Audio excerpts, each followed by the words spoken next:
السلام عليكم ورحمة الله وبركاته. إن الحمد لله نحمده ونستعينه ونستغفره ونعوذ بالله من شرور أنفسنا ومن سيئات أعمالنا. من يهده الله فلا مضل له ومن يضلل فلا هادي له. وأشهد أن لا إله إلا الله وحده لا شريك له وأشهد أن محمدا عبده ورسوله صلى الله تعالى عليه وعلى آله وصحبه وسلم تسليما كثيرا. أما بعد، فقد قال الإمام البخاري رحمه الله تعالى: باب السعود. قال حدثنا معل بن أسد قال حدثنا وهيب عن ابن طاووس عن أبيه عن ابن عباس رضي الله عنهما عن النبي صلى الله عليه وسلم احتجم وآتى الحجام أجره واستعاته। সম্মানিত ভাতৃমণ্ডলী, আল্লাহ রাব্বুল আলামিনের প্রশংসা এবং প্রিয় নবী সাল্লাল্লাহু আলাইহি সাল্লামের পর সালাতু সালামের পর আজ বুধবার 16 রবিউল আখির 1447 হিজরি মোতাবেক 8 অক্টোবর 2025 আমাদের ধারাবাহিক আলোচনা সহিহুল বুখারীর চিকিৎসা পর্ব নম্বর 2। ইমাম বুখারীর এই চিকিৎসা পর্বের অধ্যায় নম্বর হচ্ছে 9। বলছেন এই অধ্যায়ে বাবু সাউদ। এই অধ্যায় হচ্ছে নাক দিয়ে ওষুধ নেওয়া বা নাকে ওষুধ ব্যবহার করা, ড্রপ জায়েজ কিনা? জায়েজ, কিন্তু সিয়াম রোজা অবস্থায় নাক দিয়ে ওষুধ নেওয়া জায়েজ নয়। যদি রোজা আপনি রাখতে চান বা রোজা ফরজ থাকে, অসুস্থ থাকলে, এমন অসুস্থতা যাতে রোজা রমজানেরও ছাড়া জায়েজ রয়েছে, তাহলে সেটা ভিন্ন বিষয়। আর নফল রোজা আপনি স্বাধীন, রাখেন আর ছাড়েন, অসুবিধা নেই। কিন্তু রমজানের সিয়াম হলে আপনি অসুস্থ, এমন অসুস্থতা যাতে আপনার জন্য রোজা ভঙ্গ বৈধ, এবং এমন হলে পারবেন। মানুষের এই মুখমণ্ডলে বা এই গলা থেকে মাথা পর্যন্ত কয়টি ছিদ্র রয়েছে? হ্যাঁ, মাশাআল্লাহ, 4টি ছিদ্র রয়েছে। 2টিতে ঔষধ নিলে কি হয়ে যাবে, বা 2টি ছিদ্র দিয়ে কোনো কিছু ভিতরে গেলে সিয়াম নষ্ট হয়ে যাবে। 2টি ছিদ্র হচ্ছে, একটি মুখ গহ্বর আর একটা হচ্ছে নাক। আর 2টি ছিদ্র আছে, সেগুলি দিয়ে কোনো কিছু গেলে সিয়াম নষ্ট হবে না। কি কি? হ্যাঁ, কানে ড্রপ জায়েজ, অসুবিধা নেই। আর চোখের ড্রপ নেন, অসুবিধা নেই। বাবু সাউদ। সাউদ মানে হচ্ছে নাকে ঔষধ ব্যবহার করা। 5691 নম্বর হাদিস বর্ণনা করেছেন প্রখ্যাত তাবেঈ ইমাম তাউস রাহিমাহুল্লাহ ইবনে আব্বাস রাদিয়াল্লাহু তাআলা আনহু থেকে। ইমাম তাউস মক্কায় বসবাস করতেন। তাউস মক্কি, প্রসিদ্ধ প্রখ্যাত তাবেঈ ছিলেন। আব্দুল্লাহ ইবনে আব্বাস রাদিয়াল্লাহু তাআলা বিশিষ্ট ছাত্র সাহাবী আব্দুল্লাহ ইবনে আব্বাস রাদিয়াল্লাহু তাআলা বলেন, নবী সাল্লাল্লাহু আলাইহি ওয়াসাল্লাম সম্পর্কে, যে নবী সাল্লাল্লাহু আলাইহি ওয়াসাল্লাম ইহতাজামা, সিঙ্গা লাগিয়েছেন।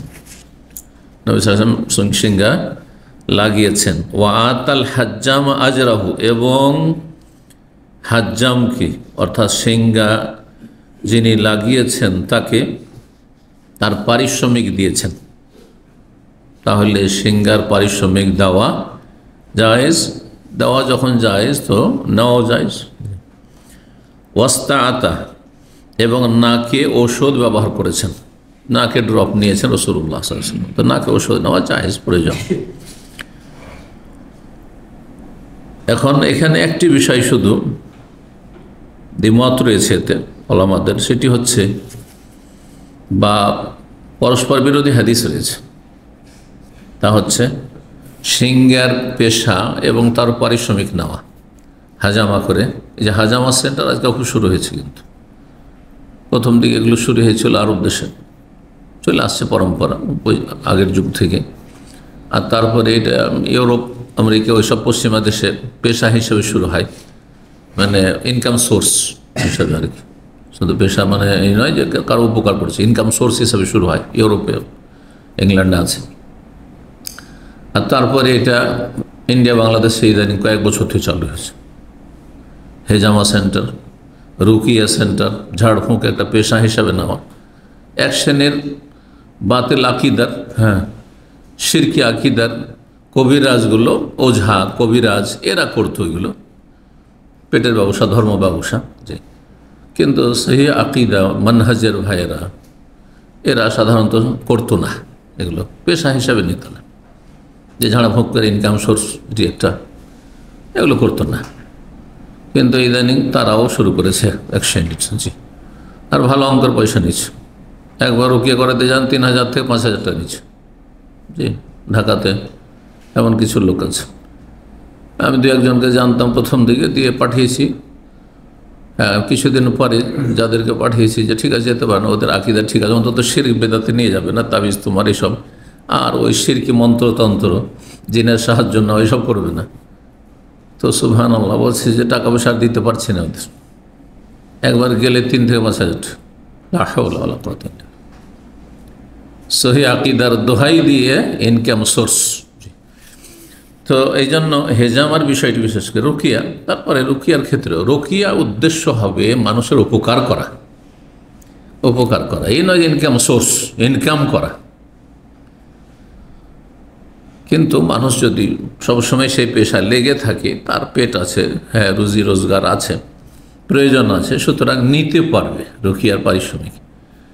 বাকি তাহলে হেজামা, হেজামা সম্পর্কে নবী সাল্লাল্লাহু আলাইহি ওয়াসাল্লামের আমল এখানে, যে তিনি কি করেছেন, হেজামাকারীকে পারিশ্রমিক দিয়েছেন। কিন্তু সহিহ বুখারী মুসলিমে হাদিস রয়েছে, প্রসিদ্ধ হাদিস, কাসবুল হাজ্জামে খাবিসুন, হাজ্জামের উপার্জন হচ্ছে নোংরা, নিকৃষ্ট, খবিস। জি, তো খবিস মানে হারামও হয়, আর খবিস মানে নোংরাও হয়, সবসময় হারাম হয় না। যদি খবিস মানে হারাম অর্থ তৈয়ব আর খবিস, হ্যাঁ, ওহিল্লা লাকুম আত-তাইয়্যিবাত ওয়া হারামা আলাইহিমুল খাবায়েস, হ্যাঁ, তৈয়ব। নবী সাল্লাল্লাহু আলাইহি ওয়াসাল্লাম সম্পর্কে সূরা আরাফে রয়েছে ইউহিল্লু লাকুম আত-তাইয়্যিবাত ওয়া হারামা আলাইহিমুল খাবায়েস। নবী সাল্লাল্লাহু আগমনই হয়েছে পাক পবিত্র বস্তুগুলিকে হালাল করার জন্য, ভাত রুটি, হ্যাঁ, যেসব হালাল, হ্যাঁ, যেসব গোস্ত, যেসব আপনার খাদ্য পানীয়, সেগুলি হচ্ছে তাইয়্যিবাত। আর যেগুলি খাবায় সেগুলিকে হারাম করার জন্য রাসূলুল্লাহ সাল্লাল্লাহু আলাইহি ওয়াসাল্লাম শুকর, কুকুর, হিংস্র পশুর বস্তু ইত্যাদি, হ্যাঁ, মৃত রক্ত, আর তারপরে সুদ, হ্যাঁ, ঘুষ, বেঈমানি, আত্মসাৎ, এগুলো খাবায়েস, চুরি ডাকাতি খাবায়েস, বেশ্যাবৃত্তি, হ্যাঁ, যৌনকর্মীর উপার্জন, এগুলো খাবায়েস, হারাম। হ্যাঁ, তামাক জাতীয় জিনিস, বিড়ি, সিগারেট, তামাক, জর্দা, এগুলো খাবায়েস, নোংরা জিনিস, এগুলো হারাম। এগুলো তো এখানে কাসবুল হাজ্জামে খাবিসুন, হেজামাকারীর ইনকাম, উপার্জন হচ্ছে খবিস। খবিস মানে হারাম নয়, কিন্তু খবিস শব্দটি ব্যবহার হয়েছে, আর এখানে নবী সাল্লাল্লাহু আলাইহি ওয়াসাল্লাম দিয়েছেন, তাই না? পারস্পরিক সাংঘর্ষিক হাদিস, তাই নবী সাল্লাল্লাহু আলাইহি ওয়াসাল্লাম দিচ্ছেন, আবার খবিস বলছেন। তো এই জন্য অধিকাংশ আইম্মায়ে কেরামগণ, জি, ইমাম শাফি, মালিক, আবু হানিফা, আহলুল হাদিস সবাই বলছেন যে খবিস মানে হারামও নয়, খবিস মানে হচ্ছে অপছন্দনীয়। তারপরে নিকৃষ্ট পেশা। দেখেন আমাদের সমাজে অনেক পেশা আছে, সে পেশাগুলি হয়তো আপনারা নিতে পারবেন না। একসময় মুসলিমরা এত সচ্ছল ছিল ভারত উপমহাদেশে, হ্যাঁ, মুসলিম আমল থেকে শুরু করে ইংরেজ আমলে 250 বছর এত জুলুম হয়েছে, তবুও সচ্ছল ছিল। এমনকি 47-এর পরে, ভারত স্বাধীন হওয়ার পরেও এই নাপিতের পেশা মুসলিমরা করতো না। কিছু কিছু এলাকা আমি দেখছি বাংলাদেশ থেকে মুসলিম নাপিত আসছে, এরা বংশগত নাপিত নাকি এরা পেটের দায়ে নাপিত হয়েছে আল্লাহই জানে। কিন্তু আমি আমার এলাকাতে কোনো মুসলিম নাপিত এখন পর্যন্ত পাই না। ভারতেও মুসলিম নাপিত এখন পর্যন্ত পাই না, এই জন্য কোনো নাপিতের কাছে যাইও না। ছোটোকালে বাল্য জীবনে মাথার চুল কাটা পর্যন্ত, মোজ দাড়ি বের হওয়া পর্যন্ত, আর মোচে মুখে হাত লাগানো, এটা কোনো কাফের লাগাবে, এটা আমার কাছে রুচিকর নয়, যার ফলে প্রশ্নে উঠে না।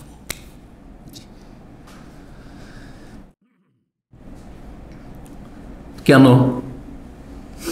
এমনকি এই ছুতারের কাজগুলো, আচ্ছা, তারপরে চামড়ার কাজ, আমাদের দেশের চামড়াদের কাজ এটা, তাই না? তারপরে পেশাব পায়খানা, সে মেথরের কাজটা কারা করতো বা করছে? অমুসলিমরাই করছে সাধারণত। তো এগুলো হচ্ছে, কিন্তু পেশাগুলি কি হারাম? এগুলি হচ্ছে কি নিম্ন শ্রেণীর পেশা, হ্যাঁ, বা সমাজে এগুলো নিকৃষ্ট পেশা। তো ঠিক ওই রকম হেজামার কাজটি খুব পছন্দনীয় কাজ না, যে এটা আপনার ইনকাম সোর্স, খুব ভালো রুজি না, অপছন্দনীয়। অপছন্দনীয় কিন্তু হারাম বলার উদ্দেশ্য না। মকরুহ তানজিহ যেটাকে বলা হয়, অন্য ভাষায় কি বলা হয়? অপছন্দনীয়, কিন্তু তানজিহ অপছন্দনীয় কাজ, হারাম নাজায়েজ নয়। হারাম নাজায়েজ হয় নবী সাল্লাল্লাহু আলাইহি ওয়াসাল্লাম দিতেন না। একদল পার্থক্য করেছেন স্বাধীন আর গোলামের মাঝে। কারণ নবী সাল্লাল্লাহু আলাইহি ওয়াসাল্লাম যাকে দিয়েছিলেন, যে হাজ্জামকে, সে গোলাম ছিল। তখন তারা ওই দিকে দেখেছে যে গোলাম যদি দাস পায়, তো যেহেতু নিম্ন শ্রেণীর মানুষ, কি তো দাস, তো ওকে দেওয়া যায়। আর স্বাধীন মানুষ, আপনি সম্ভ্রান্ত মানুষ, সম্মানিত মানুষ, কেন আপনি এই নিম্নমান নিকৃষ্ট পেশা গ্রহণ করবেন?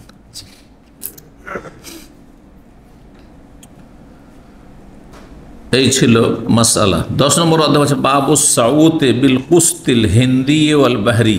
এই অধ্যায় হচ্ছে নাকে ওষুধ ব্যবহার করা। সাউত মানে আসলে এর আগের অধ্যায়, কিন্তু কিসের মাধ্যমে? বিল কুস্তিল হিন্দি।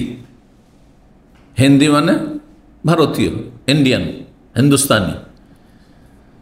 ভারতীয় চন্দন কাঠের ধোঁয়ার মাধ্যমে, ওয়াল বাহরি, এবং শাব্দিক অর্থ যদি করা হয় তো মনে হচ্ছে কুস্তুল হিন্দি একরকম ভারতীয় চন্দন কাঠ, আর এটা হচ্ছে সাগরীয় কাঠ, কুস্তুল হিন্দি ওয়াল কুস্তুল বাহরি। কিন্তু ওলামারা বলছেন এখানে সেটি উদ্দেশ্য না। আরব দেশ থেকে ভারতে গেলে সাগর পার করে যেত বা সাগর পথেই যেতে হইতো। আরব যারা বণিক, হ্যাঁ, ব্যবসা বাণিজ্যের জন্য ভারতে যেত, কেরালায় যেত, বরগুনায় যেত, হ্যাঁ, এগুলো সাগরের তীরবর্তী এলাকা। চিটাগাং যেত, চেন্নাই, হ্যাঁ, যেত, এসব এলাকায় যেত। তো সাগর পথে তাদের সফর হইতো। আরব দেশগুলিতে, শুধু আরব দেশগুলিতে না, এখান থেকে আপনার ফিলিস্তিন পর্যন্ত, প্যালেস্টাইন পর্যন্ত, শাম দেশে এমন কিছু উৎপাদন হয় যেগুলি ভারতে হয় না। জৈতুন, তিন, এই ধরনের মেলা কিছু আছে।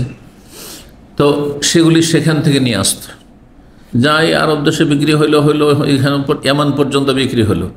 আর তারপরে এখানে কিছু যেগুলো উৎপাদন হয় এগুলো কিছু নিল, আর তারপরে নিয়ে ভারতে চলল, ওই দেশে বিক্রি করলো। ভারতে এমন কিছু উৎপাদন হয় যেগুলো আরব দেশে পাওয়া যায় না, যেমন নারকেল, হ্যাঁ, ঠিক না, তারপরে আদা, এই ধরনের মেলা কিছু। প্রাচীন যুগের ব্যবসার কথা বলছি, এখন তো মেলা কিছু আছে, মেলা কিছু আসছে, কিন্তু সেই যুগে আদা আসতো, সেই যুগে। তারপরে আরও মেলা কিছু আসতো। তার মধ্যে এই যে কাঠ, সেন্টেড কাঠ, সেটা চন্দন কাঠই হোক আর সেটা আগর কাঠ হোক, যেগুলো আরবরা জ্বালাচ্ছে আজকাল। উদে হিন্দি বলছে ওইটাকে, আবার কি বলছে ওটাকে? হ্যাঁ, উদ মানব কাঠ, আর কুস্ত কাঠ। আমি কুস্ত শব্দটি হাদিসে এসছে, অনেক হাদিস ছাত্র জীবন থেকে পড়েছি আর শিক্ষকতা করেছি এখন পর্যন্ত, কিন্তু আজকে আল্লাহ রাব্বুল আলামিন আমার ব্রেনে একটি কথা দিয়েছেন, সেটা সঠিক হতে পারে। কুস্ত এর অর্থ কী করলাম? চন্দন কাঠ, মানে বিশেষ ধরনের কাঠ। কুস্ত শব্দটি আরবি শব্দ নয় আসলে, এই শব্দটি বাংলায় শব্দ বা হিন্দি শব্দ। বাংলা হিন্দি সবগুলির উৎস হচ্ছে সংস্কৃত, এটা শুনে রাখেন। প্রাচীন যুগে মাত্র কয়েকটা পৃথিবীতে ভাষা ছিল। ভাষার ইতিহাস আমরা পড়েছি, একটা সাবজেক্ট পড়েছি, সাহিত্যের ইতিহাস, তারিখুল আদব। সাহিত্যের ইতিহাস, ভাষার ইতিহাস আছে, প্রাচীন ইতিহাস, মানব জাতি যখন আসলো কোন ধরনের ভাষা ছিল, আর তারপরে সেগুলি কিভাবে লেখা হইতো, আর কত রকমের ভাষা ছিল। এত ভাষা ছিল না তো, মাত্র 3 রকমের ভাষা ছিল, আর সেটা হয়তো এক দিয়ে শুরু হয়েছে, খুব প্রাচীন ইতিহাস। আর তারপরে এক একটি ভাষা থেকে শত শত ভাষা তৈরি হয়েছে। এই 3টি যে বিশ্বের প্রাচীন ভাষা, তার একটি ভাষা হচ্ছে সংস্কৃত, যে ভাষা আজকাল মৃত ভাষা, মানে এই ভাষায় কোনো মানুষ কথা বলে না, এমনকি হিন্দুরা কথা বলে না। এমনকি হিন্দুদের ব্রাহ্মণ যে পূজা করে, পূজার সময় শুধু কয়েকটা মন্ত্র শ্লোকই পাঠ করে, কিন্তু তাদের কোনো একজনের মাতৃভাষা সংস্কৃত নেই। আছে, এই ভাষাকে বলা হয় মৃত ভাষা। মৃত ভাষা, অনেক ভাষা জন্মেছে মারা গেছে, কিন্তু ও মারা গেছে কিন্তু অনেক ভাষা জন্মে দিয়ে চলে গেছে। যেমন মানুষ মারা যাচ্ছে আর অনেক সন্তান প্রজন্ম জন্মে দিয়ে চলে গেছে, ঠিক না? ওই রকমই হিন্দি ভাষার আসল হচ্ছে সংস্কৃত। আর ভারতীয় যতগুলি ভাষা আছে, শুধু উর্দু ভাষা ছাড়া, উর্দু ভাষা তো অনেক সংস্কৃত আছে, কিন্তু উর্দু ভাষার আসল সংস্কৃত নয়। উর্দু ভাষা ছাড়া হিন্দি হোক, আর আসামি হোক, আসামের ভাষা হোক, আর উড়িয়া উড়িষ্যার ভাষায় হোক, আর বাংলা ভাষা হোক, আর যতগুলি ভাষা হোক, আপনার মারাঠি ভাষা হোক, আর আপনার যত ভাষা আছে, এক কথায় গুজরাটি হোক, সমস্ত ভাষার উৎস হচ্ছে কি? হিন্দি। প্রশংসা বলছে না, সমস্ত প্রশংসা। বাংলা বলছেন তার প্রশংসা, হিন্দি বলছেন প্রশংসা, সংস্কৃত শব্দ, সংস্কৃত শব্দ। কথা বোঝা গেছে? রাজা, মহারাজা, এগুলো সব সংস্কৃত ভাষা, সংস্কৃত থেকে এসছে। শুধু ভারতীয় ভাষা না, ইন্দোনেশিয়া, মালয়েশিয়া পর্যন্ত যতগুলি ভাষা রয়েছে, মালায় ভাষা, যারা এই মালয়েশিয়া ঘুরে এসছে তারা জানে, সেই ভাষার উৎস হচ্ছে সংস্কৃত। কেন আমাদের সাথে সহপাঠী লেখাপড়া করেছে মদিনায়, ইন্দোনেশিয়ান, মালয়েশিয়ান। তো তারা, আমরা মহারাজা বলি, ওরা মহারাজা বলে। হ্যাঁ, আমরা রাষ্ট্রপতি বলি, ওরা রাষ্ট্রপতি, হিন্দির মতো করে। বোঝা গেছে? হ্যাঁ, প্রশংসা বলি, ওর প্রশংসা। কেরালাতে আপনি শেষখানে ম শুধু লাগিয়ে দেবেন। হ্যাঁ, ময়ের পার্থক্য এই হিন্দি থেকে পার্থক্য হয়ে যাবে। অনেক শব্দ এক ভাষা আরেক ভাষায় প্রবেশ করে আছে। কেন?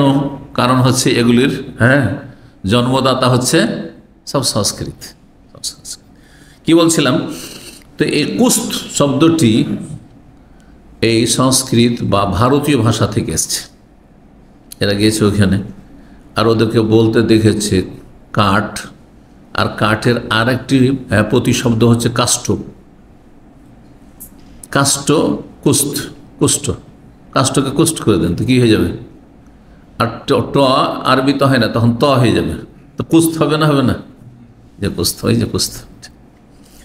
তো আল কুস্তুল হিন্দি মানে কাষ্ঠ, ভারতীয় কাষ্ঠ। আরো সহজ করে দেন, ভারতীয় কাঠ। ভারতে যে কাঠের উৎপাদন হয়, চন্দন কাঠ, যেটাতে সেন্ট আছে, আর যেটা ধোঁয়া নিয়ে থাকে জ্বালিয়ে মানুষ, অথবা আগর কাঠ, যেটা আরবরা বর্তমানে ব্যবহার করছে, আগর কাঠ বলা এগুলো। এগুলির ধোঁয়ার মাধ্যমে কি করা? ধোঁয়া নাকে নিয়ে চিকিৎসা করা। জি, এতেও চিকিৎসা আছে। আমি ছোট ছোট বাচ্চাদেরকে ডাক্তারের কাছে যখন নিয়ে যেতাম, কিছু অভিজ্ঞ যারা পুরাতন ডাক্তার, তারা বলতো যে বাচ্চাদের এত ওষুধ খাওয়াবেন না। 6 মাস, 1 বছর, 3 মাস বা 2 বছর, 3 বছর, 4 বছর ছোট বাচ্চাদেরকে এত মেডিসিন খাওয়াবেন না, এতে ক্ষতি। সর্দি লেগেছে, হ্যাঁ, নাক বন্ধ হয়ে আছে, আপনি ওদেরকে নেওয়ান, স্টিম, ভাপ নেন, গরম পানি, ভাপ উঠছে। শুধু ছোটরা না, বড় না, পরীক্ষা করে দেখবেন। আমরা এটা করি, নাক খুলে যাবে, 10 মিনিটের মধ্যে নাক খুলে যাবে, নাক বন্ধ হয়ে আছে। আর কত ড্রপ দিচ্ছেন, আর ড্রপ দিয়ে এটা সাইড এফেক্ট, আর কষ্ট, আর অশান্তি, খরচ, কিছু করতে হবে না, কোনো খরচের প্রয়োজন নেই, নাক খুলে যাবে।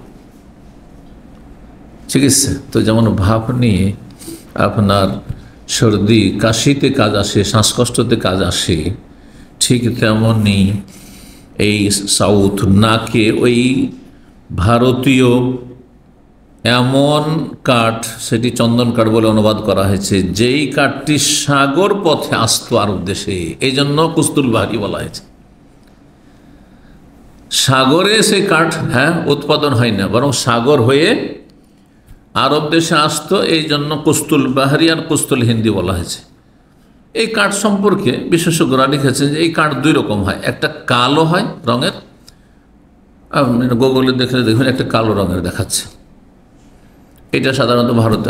আর একটি হয় সাদা, সাদা রঙের কাঠ। দেখেন অনেক কাঠ আছে সাদা রঙের, বা তার ছালগুলি সাদা, সাদা টাইপের।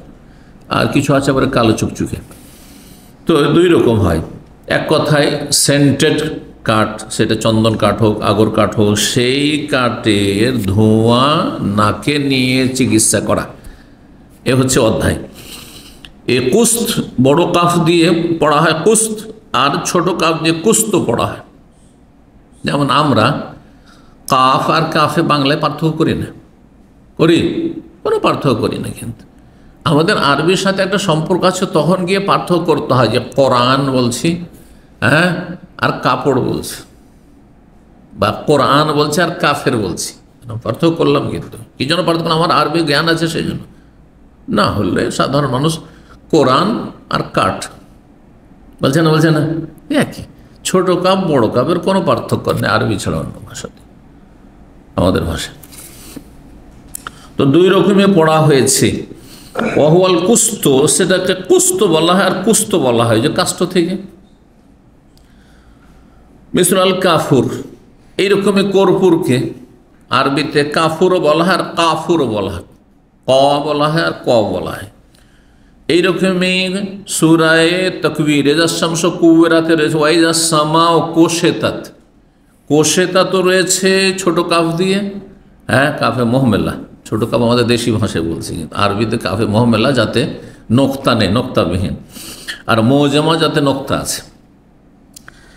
কোশেতাত, কোশেতাত মানে কি করা হবে? সেটাকে আপনার নজিয়াত, ছিনিয়ে নেওয়া হবে। জি, শুনিয়ে দেন, তার মানে সেটাকে তারপরে গুটিয়ে দেওয়া হবে, ধ্বংস, এক কথায় আকাশকে ধ্বংস করে দেওয়া হবে। ওয়াকারা আব্দুল্লাহ মাসউদ রাদিয়াল্লাহু তাআলা আনহু কোশেতাত, কাফে মুহমেলা মানে ছোট কাফ দিয়ে পড়েননি, কোশেতাত পড়েছেন।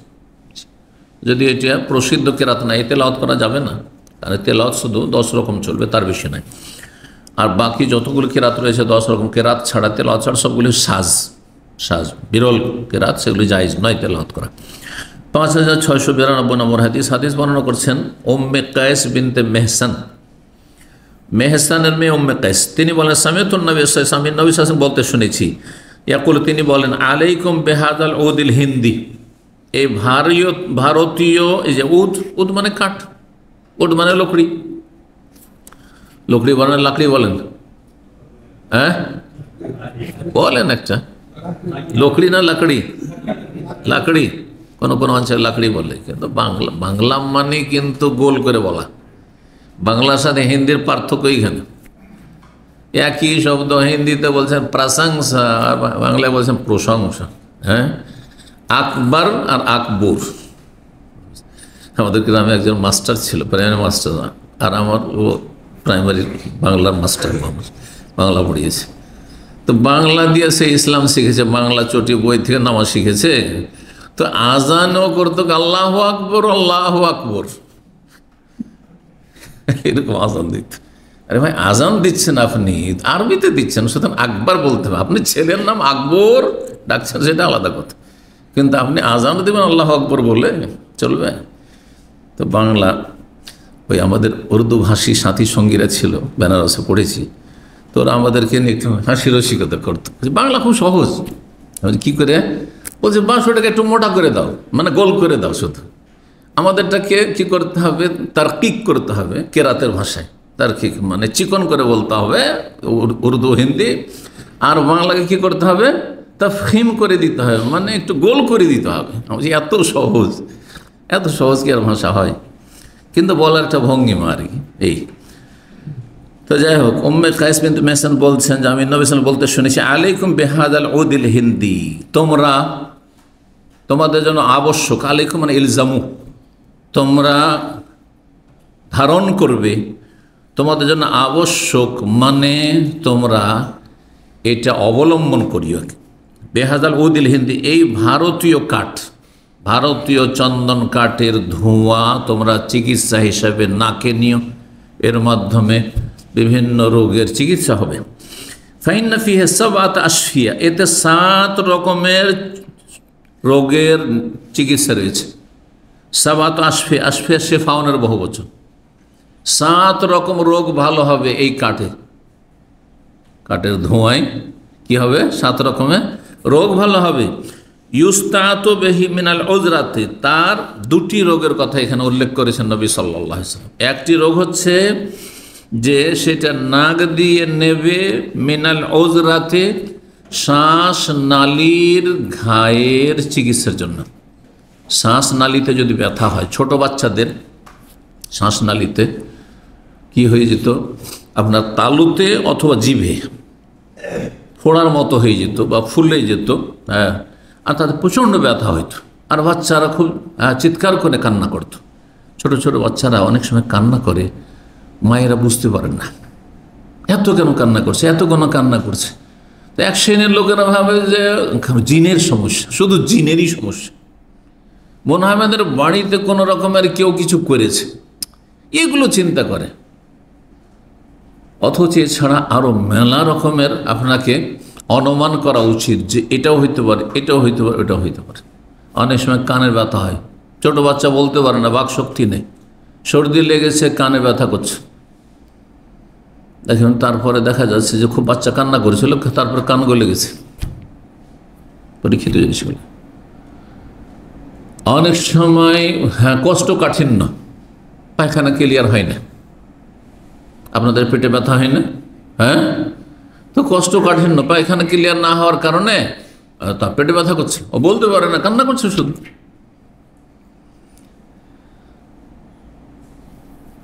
তো এইরকম মেলা কারণ হইতে পারে। কোনো জায়গায় ব্যথা আছে শরীরে, হ্যাঁ, আঘাত পেয়েছে, কোনো একটা ফোড়া হয়েছে, আপনি বুঝতে পারছেন না।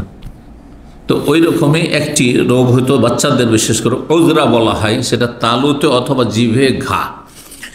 এটির চিকিৎসা রয়েছে নাক দিয়ে এই ভারতীয় চন্দন কাঠ বা আগর কাঠের ধোঁয়া নিলে। ওয়ায়ুলাদ্দু বিহি মিন যাতিল জাম, আর তার মাধ্যমে চিকিৎসা করা যায়, সুচিকিৎসা, মিন যাতিল জাম, পক্ষাঘাতের ক্ষেত্রে। জাতুল জাম্বের মেলা ব্যাখ্যা করেছে, কল্পনা জল্পনা করে বিভিন্ন রকমের মত রয়েছে ভাষ্যকারদের। তার একটি বললাম পক্ষাঘাত। কে বুঝেন পক্ষাঘাত? অনেকে ইংরেজিতে নাম বুঝেন অনেক রোগের, কিন্তু বাংলায় নাম বুঝেন না। আজকে এখানে পরীক্ষা করুন পক্ষাঘাত কাকে বলে। আমি বুঝি, এই জন্য যে আমার চাচারা 4-5 জন ডাক্তার, আমি শুধু শেখ, বাকি সব আমার বংশ প্রায়গুলো ডাক্তার।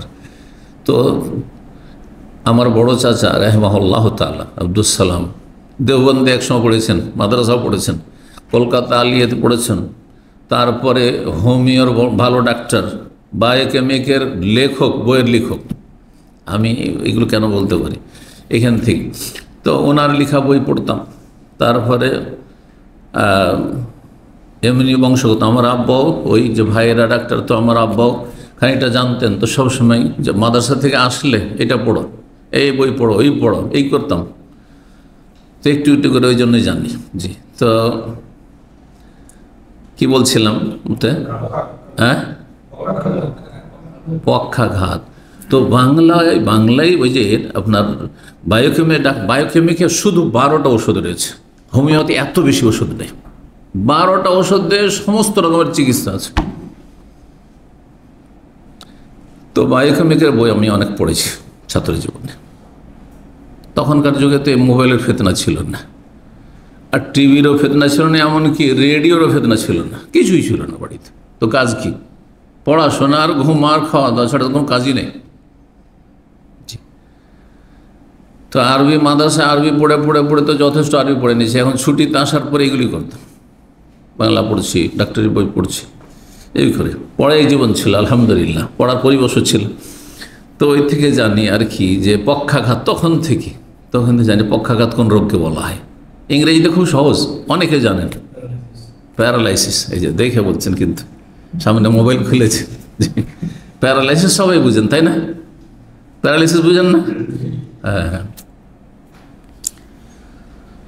কারো হাত হ্যাঁ অচল হয়ে গেছে, পা, গোটা শরীর, আংশিক প্যারালাইসিস, হ্যাঁ, এক একটা অঙ্গের প্যারালাইসিস, চোখের প্যারালাইসিস হতে পারে শুধু, একটি অঙ্গ কাজ করছেন, এইটা হচ্ছে পক্ষাঘাত। আবার কেউ কেউ এর ব্যাখ্যা করেছেন পাঁজরের ব্যথা। জাম্বন মানে হচ্ছে পার্শ্বদেশ, তো এই পার্শ্বদেশের ব্যথা। আবার কেউ বলছেন যে পার্শ্বদেশে এক ধরনের বিষাক্ত ফোড়া হইত, যেই ফোড়াতে মানুষ ছটপট করে মারা যেত। প্রাচীন যুগে এই রোগগুলি খুব বেশি ছিল। এই জন্য হাদিস রয়েছে জাতুল জাম্বে শহীদ, কেউ যদি পার্শ্বদেশের বিষাক্ত ফোড়ার ব্যথায় যন্ত্রণায় মারা যায়, বা ব্যাখ্যা করতে পারেন পক্ষাঘাতও যদি প্যারালাইসিসও মারা যায়, শহীদ। 7 রকমের যে শহীদ নবী সাল্লাল্লাহু আলাইহি ওয়াসাল্লাম বলেছেন, আল্লাহ রাস্তার জিহাদের ময়দানে শহীদ ছাড়া তার একটা হচ্ছে জাতুল জাম্বে শহীদ। তো এরও চিকিৎসাতে রয়েছে। 5693 নম্বর হাদিস ওই উম্মে কায়েস বিনতে মেহসানের, এই অধ্যায়ের সাথে সম্পর্ক নেই, কিন্তু উম্মে কায়েস বিনতে মেহসানের পরিচয়টা দেখাচ্ছে যে নবী সাল্লাল্লাহু আলাইহি ওয়াসাল্লামের কাছে একাধিকবার তিনি এসেছেন। তার ছোট্ট একটি বাচ্চা ছিল। বলছেন দাখালতু আলা নবী সাল্লাল্লাহু আলাইহি ওয়াসাল্লাম, আগের সনদে বর্ণনা করছেন যে আমি নবী সাল্লাল্লাহু আলাইহি ওয়াসাল্লামের কাছে প্রবেশ করলাম বে ইবনিল্লি, আমার এক সন্তানকে নিয়ে, ছোট বাচ্চাকে নিয়ে। লাম ইয়াকুলিত তাম, যখন নিয়ে যাচ্ছি তখন পর্যন্ত কোনো খাবার এখনো খায়নি, মানে তার খাদ্য হচ্ছে দুধ, মায়ের দুধ, খাদ্য খায়নি, মায়ের দুধ পান করতো। ফাবালা আলাইহি, নবী সাল্লাল্লাহু আলাইহি ওয়াসাল্লাম কোলে দিতে দিতেই বাচ্চা পেশাব করে দিয়েছে, বাচ্চাদের পেশাব পায়খানা ও নবী রসুল কাউকে চিনবে না, কথা বোঝা গেছে? কাউকে চিনবে? সাপ বিচ্ছু, এটা নবী আছে, এটা আল্লাহর ওলি আছে, সুতরাং একে দংশন করবো না, চিনবে? জি হ্যাঁ। এই বিচ্ছু সম্পর্কে, সাপ সম্পর্কে রয়েছে বলেছেন লা ইয়ারিফা নবিয়ান ওয়ালা রাসূলান, নবীও বুঝে না, রসুলও বুঝে না, কিচ্ছু বুঝে না। যদি দেখে যে আমার রিস্ক আছে তখন দংশন করে দেবে। সাপে কিন্তু আসলে কামড় দিতে যাবে না, সাপ পালাইতে চেষ্টা করে, দেখেছেন কিনা? সাপ পালাবে, কিন্তু যখন দেখবে যে খাতরা, ঘন্টা বাজছে, আমাকে মেরে দিতে পারে, ভয় পাবে, তখনই ছো মেরে দেবে, যা ওকে মেরে দিই, যাকে বলে ভয় হয়েছে ওকেই শেষ করে দিই, বুঝতে পেরেছেন? ফাদাবে মাইন, পানি নিয়ে ডাকলেন, রাশা আলাইহি, তারপরে কাপড়ে পানি ছিটিয়ে দিলেন। তাহলে যেই ছেলে সন্তান, বাচ্চা ছিল, এটি ছেলে সন্তান ছিল, কন্যা সন্তান ছিল না, দুধ পানের বয়সে রয়েছে, 2 বছরের ভিতর রয়েছে, আর প্রধান খাদ্য হচ্ছে কি? দুধ, মায়ের দুধ পান করা, খাবার নয়। হ্যাঁ, 2 বছরের মধ্যে তো অনেক বাচ্চাদের হয়তো মায়ের দুধ, আজকাল মায়ের দুধ অনেকের হয়ই না, বিভিন্ন সমস্যার কারণে, বা মেডিসিন ব্যবহার কারণে, আবহাওয়ার কারণে, বা শারীরিক অবস্থার কারণে। আবার অনেক সময়ে আমি শুনেছি অনেক মহিলাদের ফ্যাশন হয়েছে যে স্তন্যদান করবে না, বডিকে ঠিক রাখার জন্য, নাউজুবিল্লাহ। এরা 3 মাস 4 মাসও বাচ্চাকে দুধ দেয় না, এরা বেবি ফুড ধরিয়ে দেয় না, খাবার ধরিয়ে দেয়, কথা বোঝা গেছে? এটা বাচ্চার হক নষ্ট করা, বাচ্চার উপর অন্যায় করা, জুলুম করা। বাচ্চার ন্যায্য অধিকার হচ্ছে 2 বছর দুধ পান করা, 2 বছরে আপনি বন্ধ করে দিতে পারেন, কিন্তু যদি কেউ 2 বছর বন্ধ না করে তবুও জায়েজ। ওই আমাদের দেশে 2-1টা মৌলবীর ফতোয়া নিতে যাবেন না যে 2 বছর পরে দুধ খাওয়া হারাম, 2 বছর পরে দুধ খাওয়া হারাম, এটা পাগলের ফতোয়া। এটা এমনি দুধ হিসাবে ওটা হালাল না হারাম? তাহলে অন্যের জন্য হালাল বলে দিলেন, আর নিজের বাচ্চার জন্য 2 বছর হইলে হারাম হয়ে গেল, এতটুকু বুঝে আসে না? দেখেন, ফতোয়া দেওয়ার জন্য হাদিসের তরজমা যথেষ্ট নয়, আর আয়াতের তরজমা যথেষ্ট নয়। ফতোয়া দেওয়ার জন্য ফিকহের জ্ঞান লাগে, গভীরতা লাগে, তাফাক্কুফে দ্বীনের পাণ্ডিত্য লাগে, সবগুলি দলিল সামনে রেখে। আচ্ছা, এটা নিষেধ তো কেন নিষেধ? এই হুকুমটি তো কেন হুকুম? ইস্তেমবাত, বা এই হুকুমটি কোন আয়াত হাদিস থেকে নেওয়া যেতে পারে, এইরকম যোগ্যতা আসলে তখন ফতোয়া দেওয়ার অধিকার আছে আপনার। না হলে আপনার কাছে ফতোয়া নকল করা, আপনি বড়দের ফতোয়া নকল করেন, খালি তরজমা পড়ে ফতোয়া দেবে এটা হারাম, জায়েজই নয়। ফতোয়া নকল করেন, শেখ বিন বাজ এই বলেছেন, শেখ বিন ওসাইমিন এই বলেছেন, ইমাম আলবানী এই বলেছেন, ইবনে তাইমিয়া এই বলেছেন, আবু হানিফা, শাফি, মালিক, আহমদ এই বলেছেন। তাহলে হবে কি, যদি ভুলও ফতোয়া নকল করে দেন, তো যার নাম দিয়েছেন তার নামে চলে গেল। হ্যাঁ, আপনি শুধু তার কথা বলেননি যে রাসূলুল্লাহ সাল্লাল্লাহু আলাইহি ওয়াসাল্লামের এটা দিন, কারণ আবু হানিফা বললে সেটা রসুলের দিন, জরুরি নয় যে হবে। ইবনে তাইমিয়া বললে যে সে নবী সাল্লাল্লাহু আলাইহি সাল্লামের ছেড়ে যাওয়া মাসলা, সেটা নাও হইতে পারে। হ্যাঁ, বোঝা গেছে না? এই জন্য দেখেন, এই কথাগুলি আরও ওলামাদের কাছে লেখাপড়া করলে হ্যাঁ বোঝা যায়, জানা যায়। আমরা এই জন্যই বলতে পারছি আপনাদেরকে। কিন্তু আমাদের দেশে এভাবে শিক্ষা দেওয়া হয় না, শিক্ষা দেওয়া হয় না। দেশের আলেমরা ওইভাবে পড়াশোনা করেনি, যার ফলে কেন আবু হানিফার নাম নেব, কেমন শাফির নাম নেব, কেমন ইবনে তাইমিয়ার নাম নেব, কেমন শাইখ ইবনে বাজের নাম নেব, নিজেই মুজতাহিদ। আরে তাহলে আলেমদের যে স্টেজ আছে সবগুলি তো একই রকমের না। মুজতাহিদ মুতলাক, হ্যাঁ, তারপরে মুজতাহিদ তারজির ক্ষেত্রে, শুধু প্রাধান্য দেওয়ার ক্ষেত্রে, অথবা তালেবে ইলম। হ্যাঁ, তালেবে ইলম হয়তো কিছু কোরআন হাদিসের জ্ঞান আছে, কিন্তু কোনটা কয়েকটা যখন মতভেদপূর্ণ মাসলা, তখন কোনটাকে প্রাধান্য দেয় এই যোগ্যতা নেই। মানে আলেম সে যোগ্যতা নেই। শেখ ইবনে বাজ এরকম বলেছেন, ইবনে উসাইমিন এরকম বলেছেন, আলবানী এরকম বলেছেন, বা আবু হানিফা, শাফি, মালিক, আহমদ, এই চারজন ইমাম 2 রকম বা 3 রকম মত পোষণ করেছেন। এর মধ্যে কোনটাকে তারজিহ দেব, প্রাধান্য দেব, এই যোগ্যতা নেই। তাহলে আপনি ফতোয়া কী করে দেবেন? কী করে ফতোয়া দেবেন আপনি? তাহলে নকল করে দেন, যে ভাই নকল করে দিলাম, আপনি ইবনে বাজের মত জেনে নিলেন, বা তারপরে ইবনে তাইমিয়ার মত জেনে নিলেন, ইবনে আলবানীর মত জানেন, এটা যেটা নেবেন সেটা। ইবনে বাজ বলছে রুকুর পরে হাত বাঁধতে হবে বুকে, আর আলবানী বলছে না, বাঁধতে হবে না। এখন যেটা নেবেন না। আপনি কি বলেন? আমার যোগ্যতা নেই, সোজা বলে দেন। যদি প্রাধান্য দেওয়ার যোগ্যতা না থাকে তাহলে আমার যোগ্যতা নেই সেটা। কিন্তু আমাদের দেশে এভাবে শিক্ষা দেওয়া হয় না, নিজের সিনিয়রিটি দেখায়। একটা বলে দিতে পারলে মনে হয়েছে আমি বড় আলেম, নিজের প্রকাশ করে দিতে পারলাম না। রে ভাই, এমন কাজ করি না, এটা ঝুঁকিপূর্ণ বিষয়। আপনি চিন্তা করেন, ইমাম বুখারী, ইমাম মুসলিম, আবু হানিফা, শাফি, মালিক, আহমদ, ইবনে তাইমিয়া, আর আপনার আজকালকার বড় বড় যেগুলো আলেম, শেখ সোহাইল ফৌজান, আপনি সমান করে দেবেন? আমি দেশের আলেমের কথা বললাম না, শেখ সোহাইল ফৌজান, হ্যাঁ হ্যাঁ, সৌদি আরব প্রধান মুফতি যিনি, হ্যাঁ, চলে গেলেন যে রাহিমাহুল্লাহ, আপনি ইবনে তাইমিয়া সমান করে দেবেন? আপনি বুঝি না। তাহলে আমাদের দেশের আলেমগুলিকে আপনি কী করে আপনি তুলনা করবেন আলবানীর সাথে, ইবনে বাজের, ইবনে উসাইমিনের সাথে? কোথায় আকাশের তারকার, কোথায় জমিনের কোন একজন মানুষ? এই বিষয়গুলো বোঝার চেষ্টা করতে হবে। তো নবী সাল্লাল্লাহু আলাইহি ওয়াসাল্লাম কী করলেন? পানি নিয়ে পানি ছিটিয়ে দিলেন। ছিটিয়ে দেওয়ার কথা, রাস্সা মানে ছিটিয়ে দেওয়া। আর একটি হাদিসে রয়েছে নাদাহা। নাদাহা মানে ছিটিয়ে দেওয়া হয় আর ধোয়াও হয়।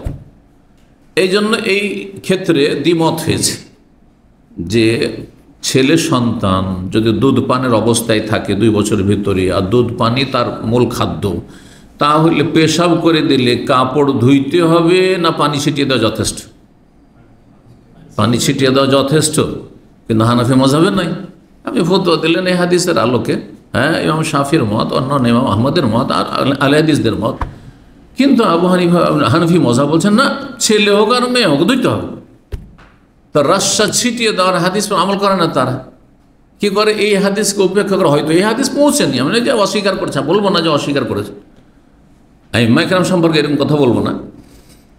আজকালকার গোনা হানাফিরা অস্বীকার করছে, কিন্তু আবু হানিফা রাহিমাহুল্লাহ তার কাছে হয়তো ওই সময় পৌঁছেনি ওই হাদিস, বা সহিহ সনদে পৌঁছেনি, বিশ্বস্ত সূত্রে পৌঁছেনি, সেই জন্য আস্থা করেন। কি পৌঁছেছে? নাজাহার হাদিস পৌঁছেছে। নাজাহা মানে ধোয়া হয় আর ছিটানো হয়। তো উনি ধোয়ার অর্থ নিয়েছেন। একটা শব্দের 2টো অর্থ হইলে আপনি একটা নিয়েছেন, আমি একটা নিতে পারি না। আমাদের বাংলা ভাষা তো আছে যে একটা শব্দের 2টো অর্থ হইতে পারে, কয়েকটা অর্থ হইতে পারে, অনেক বিভিন্ন ভাষাতে আছে, এমনটা হয়েছে। কিন্তু সঠিক মত হচ্ছে নাজাহার ব্যাখ্যা রাস্সা দিয়ে করবো, ছিটানো। আর একটা হাদিস বাচনিক, এটা তো আমল নবী সাল্লাল্লাহু আলাইহি ওয়াসাল্লাম। আর একটা ইউরাশ্শু মিন বাউলিল গোলাম, পার্থক্য করে। যদি ছেলে সন্তান হয় তাহলে তার পেশাবে পানি ছিটিয়ে নেওয়া যথেষ্ট। ওয়ায়ুগসালু মিন বাউলিল জারিয়া, আর যদি বালিকা হয়, কন্যা সন্তান হয়, তাহলে ধুইতে হবে। এবং এর হিকমত রয়েছে, এতে কোনো ছোট করা হয়নি, মানহানি করা হয়নি। আপনি দৃষ্টিভঙ্গি ভালো করেন তাহলে বুঝতে পারেন যে এটা ছোট করা হয়নি মেয়েদেরকে। দেখেন মেয়েদের পেশাব এক জায়গায় পড়বে, ছিটিয়ে যাবে না, কিন্তু একটা ছোট বাচ্চা যখন পেশাব করে গোটা মাথা দিয়ে পা পর্যন্ত আপনার খারাপ করে দিতে পারে। এখন গোটা কাপড় ধুইবেন আপনি? অনেকে অভাবী আছে, আজকে অভাবী না, নবী সাল্লাল্লাহু আলাইহি ওয়াসাল্লাম অভাবী ছিল, একটি কাপড় ছিল, ধুইয়ে নিয়ে থাকবে কি করে? অসুস্থ হয়ে যাবে ভিজা কাপড় পরে থাকলে। বুঝতে পারছেন না? এই জন্য ছেলে আর মেয়ের মাঝে পার্থক্য করা হয়েছে। 11 নম্বর বাবনে হচ্ছে আইয়াতা সাতিন ইয়াহতাজিম, কোন সময় হেজামা করবেন। ইমাম বুখারী রাহিমাহুল্লাহ এই অধ্যায় কেন নিয়ে এসেছেন, আর তারপরে একটি আসার নিয়ে এসেছে আবু মুসা আশআরী রাদিয়াল্লাহু রাতে হেজামা করেছেন।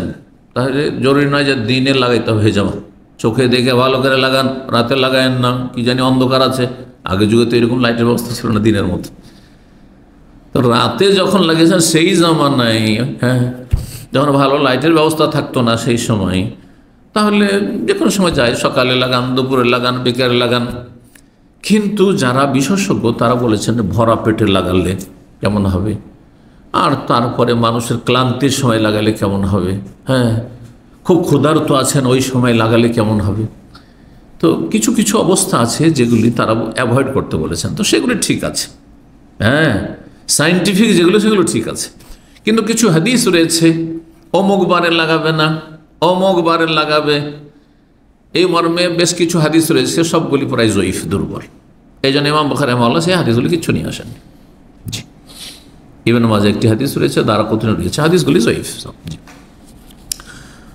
5694 নম্বর হাদিস। হাদিস বর্ণনা করেছেন ইবনে আব্বাস রাদিয়াল্লাহু তাআলা আনহু, তিনি বলেন ইহতাজামান নবী সাল্লাল্লাহু আলাইহি ওয়াসাল্লাম, নবী সাল্লাল্লাহু আলাইহি ওয়াসাল্লাম হেজামা লাগিয়েছেন সিয়াম অবস্থায়, রোজা অবস্থায়। রোজা অবস্থায় মানুষ ক্ষুধার্ত থাকে, তারপরে হেজামা করেছেন নবী সাল্লাল্লাহু আলাইহি ওয়াসাল্লাম। যদি প্রয়োজন হয় তাহলে রোজা অবস্থায় হেজামা করতে পারবেন। এখন প্রশ্ন হলো, রোজা অবস্থায়, সিয়াম অবস্থায় যদি কেউ হেজামা করে, সিঙ্গা লাগায়, রোজা নষ্ট হবে না হবে না? কে ফতোয়া দিবে দেখি? হ্যাঁ, জানা আছে মাসলা? প্রতি রমজানে রোজা ভঙ্গের কারণ নিয়ে আলোচনা হচ্ছে, পুরাতন ছাত্ররা তো অবশ্যই জবাব দিতে হবে। হ্যাঁ, ভেঙে যাবে, আচ্ছা, হাম্বেলি চলেন। আর কেউ? হ্যাঁ, তো নবী সাল্লাল্লাহু আলাইহি ওয়াসাল্লাম যা লাগিয়েছেন, হেজামা করেছেন না, সিঙ্গা লাগিয়েছেন অবস্থায়, রোজা অবস্থায়। এ হাদিসে কি আসলে যেন রোজা ছেড়ে দিয়েছেন? মানে যে টানছে লাগাচ্ছে, হ্যাঁ হ্যাঁ, দুজনই। এই হাদিস কি প্রমাণ করে? যে হাদিস নবী সাল্লাল্লাহু আলাইহি ওয়াসাল্লাম রোজা অবস্থায় হেজামা করেছেন, কিন্তু রোজা ভঙ্গ হয়েছে এই কথা তো বললেন না। রোজা ছেড়ে দিয়েছেন তিনি, ভেঙে দিয়েছেন, এই কথাও তো নেই হাদিসে। তাহলে নবী সাল্লাল্লাহু আলাইহি ওয়াসাল্লাম রোজা রেখেছেন আর রোজা অবস্থায় হেজামা লাগিয়েছেন, এটাই প্রমাণ। ইমাম বুখারী রাহিমাহুল্লাহর এটি মত। জমহুর মানে বুঝেন, সিংহভাগ ওলামা, অধিকাংশ ওলামাদের মত হচ্ছে যে রোজা ভঙ্গের কারণ সিঙ্গা লাগানো নয়। ইমাম শাফি, মালিক, আবু হানিফা আর অধিকাংশ আহলে হাদিস বলতে পারেন আপনি, ভারত, বাংলাদেশ, পাকিস্তানের আহলে হাদিসরা বলছেন হেজামতে সিঙ্গা লাগালে রোজা নষ্ট হবে না, রোজা ভাঙবে না। এটি শুধু ইমাম আহমদ, 4 মযহাবের মধ্যে শুধু ইমাম আহমদ রাহিমাহুল্লাহর মযহাবের ফতোয়া যে রোজা ভঙ্গ হয়ে যাবে হেজামা লাগালে। যদি হেজামা করতেই হয়, হ্যাঁ, এমার্জেন্সি দিনেই করতে হবে, তাহলে রোজা ভেঙে দেন, আপনি অসুস্থ যান, আপনার জন্য জায়েজ। আর না হলে একটু বিলম্ব রোজাটা রেখে না, রাত্রিবেলা হেজামা লাগান। বোঝা গেছে না?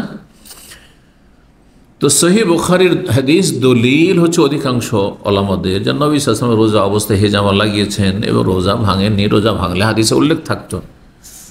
এই জন্য অধিকাংশ ওলামাদের মতটিকে আমরা প্রাধান্য দিই। ব্যক্তিগত আমি এটি প্রাধান্য দিচ্ছি। আমি এই জন্য নিজে থেকে ফতোয়া দিন, আমি কি করি, ওলামাদের উক্তিগুলোর মধ্যে থেকে তারজিহ, এটা হচ্ছে মধ্যম শ্রেণীর যারা আলেম বা তালেব ইলম তাদের কাজ। আর যারা অপর শ্রেণীর তাদের কাজ হচ্ছে ফতোয়া দেওয়া সরাসরি। আমাদের কাজ ডাইরেক্ট ফতোয়া দেওয়া না, ফতোয়ার মধ্যে তারজিহ দেওয়া। কোনো ফতোয়াতে দেখছি সেখানে বাজার একটি মত, ইবনে উসাইমিনের একটি মত, আলবানির একটি মত, তিনটের মধ্যে একটিকে আমি প্রাধান্য দেব, যেটা আমার দলিলের দিক থেকে আমার খেয়াল খুশি না, প্রবৃত্তির অনুসারী হয়ে না, কারো পক্ষ নিয়ে নয়, গোড়ামি করে ওনার সাথে আমার মহব্বত বেশি সেই জন্য, হ্যাঁ ওনাকে আমি ওনার কাছে আমি লেখাপড়া করেছি সেই জন্য না, মোটেই না। দলিলের ভিত্তিতে আমি চেষ্টা করি, বুঝতে পেরেছেন। মধ্যম শ্রেণীর যারা, তাদের কাজ হচ্ছে তারজিহ, যারা অপর শ্রেণীর আলেম তাদের কাজ হচ্ছে ফতোয়া দেওয়া। আর আমাদের মতো যারা আছেন, আমাদের বাংলাদেশে এরকম আছেন অনেক ওলামারা আছেন, তাদের কাজ শুধু তারজিহ দেওয়া। সরাসরি ফতোয়া দেওয়ার মতো আলেম ভারত বাংলাদেশে খুবই কম আছে, নেই বললেই চলে। ফতোয়া আগে দেওয়া আছে, তার মধ্যে একটাকে আপনি অগ্রাধিকার দেন, মহিম্মাতুকা তারজিহ। আপনার ডিউটি হচ্ছে প্রাধান্য দেওয়া। কোনটা প্রাধান্য দিচ্ছে?